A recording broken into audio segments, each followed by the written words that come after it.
ಲಿಂಗೈಕ್ಯ ಡಾಕ್ಟರ್ ಚನ್ನಬಸವ ಪಟ್ಟದೇವರ ಪುಣ್ಯತಿಥಿಯ ಅಂಗವಾಗಿ ಬೀದರ್ನಲ್ಲಿ ನಿನ್ನೆ ಆಯೋಜಿಸಿದ ವಚನ ಜಾತ್ರೆ 2025 ಕಾರ್ಯಕ್ರಮವನ್ನು ರಾಜ್ಯಪಾಲ ಥ್ಯಾವರ್ಚಂದ್ ಗೆಹ್ಲೋಟ್ ಉದ್ಘಾಟಿಸಿದರು.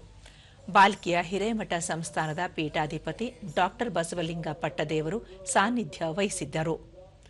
ಸಚಿವ ಈಶ್ವರ್ ಖಂಡ್ರೆ, ಬಾಲ್ಕಿ ಮಠದ ಉತ್ತರಾಧಿಕಾರಿ ಗುರುಬಸವ ಪಟ್ಟದೇವರು, ಜಿಲ್ಲಾಧಿಕಾರಿ ಶಿಲ್ಪಾ ಶರ್ಮಾ, ಜಿಲ್ಲಾ ಪಂಚಾಯತ್ ಮುಖ್ಯ ಕಾರ್ಯನಿರ್ವಹಣಾಧಿಕಾರಿ ಗಿರೀಶ್ ಬಂದೋಲೆ ಸೇರಿದಂತೆ ಮತ್ತಿತರರು ಉಪಸ್ಥಿತರಿದ್ದರು.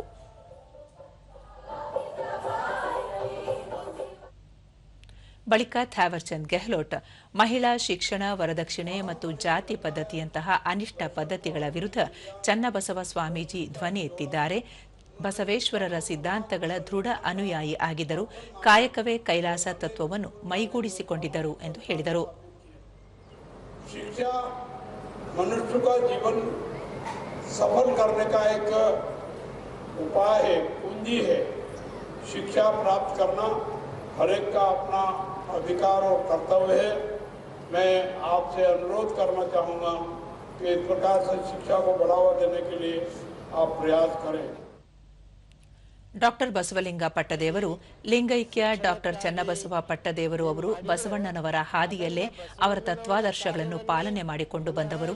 ಜನಪರ ಕೆಲಸಗಳ ಜೊತೆಗೆ ಉಚಿತ ಪ್ರಸಾದ ನಿಲಯ ಸ್ಥಾಪಿಸಿ ದಲಿತರು ಹಾಗೂ ಬಡ ಮಕ್ಕಳಿಗೆ ಉಚಿತ ಶಿಕ್ಷಣ ನೀಡುವ ವ್ಯವಸ್ಥೆ ಕಲ್ಪಿಸಿದ್ದರು ಎಂದು ಅವರ ಕಾರ್ಯವನ್ನು ಶ್ಲಾಘಿಸಿದರು. ಅವರ ಜೀವನದುದ್ದಕ್ಕೂ ಮಾಡ್ತಾ ಬಂದರು. ಅಷ್ಟೇ ಅಲ್ಲ, ಅವರು ದಲಿತರಿಗೆ ಬಾವಿ ಮುಟ್ಟಿಸೋದಾಗಲಿ, ಶಿಕ್ಷಣ ಆಗಿನ ಕಾಲದಾಗ ಶಿಕ್ಷಣದ ಪ್ರಸಾರ ಆಗಲಿ, ಬಡ ಮಕ್ಕಳಿಗೆ ಉಚಿತ ಪ್ರಸಾದ ನಿಲಯ ಆಗಲಿ, ಇಂಥ ಹಲವಾರು ಕಾರ್ಯಕ್ರಮಗಳನ್ನು ಅವರು ಮಾಡಿದರು. ಗುರುಬಸವ ಪಟ್ಟದೇವರು ಕರ್ನಾಟಕದ ಏಕೀಕರಣಕ್ಕಾಗಿ ಡಾಕ್ಟರ್ ಚನ್ನಬಸವ ಪಟ್ಟದೇವರು ಶ್ರಮಿಸಿದ್ದರು. ಉಚಿತ ಪ್ರಸಾದ ನಿಲಯ ಸ್ಥಾಪಿಸಿ ಈ ಭಾಗದ ನಡೆದಾಡುವ ದೇವರು ಎಂದು ಖ್ಯಾತಿ ಪಡೆದರು. ಶ್ರೀಗಳ ಆಶೀರ್ವಾದ ಎಲ್ಲರಿಗೂ ದೊರೆಯಲಿ ಎಂದು ಹೇಳಿದರು.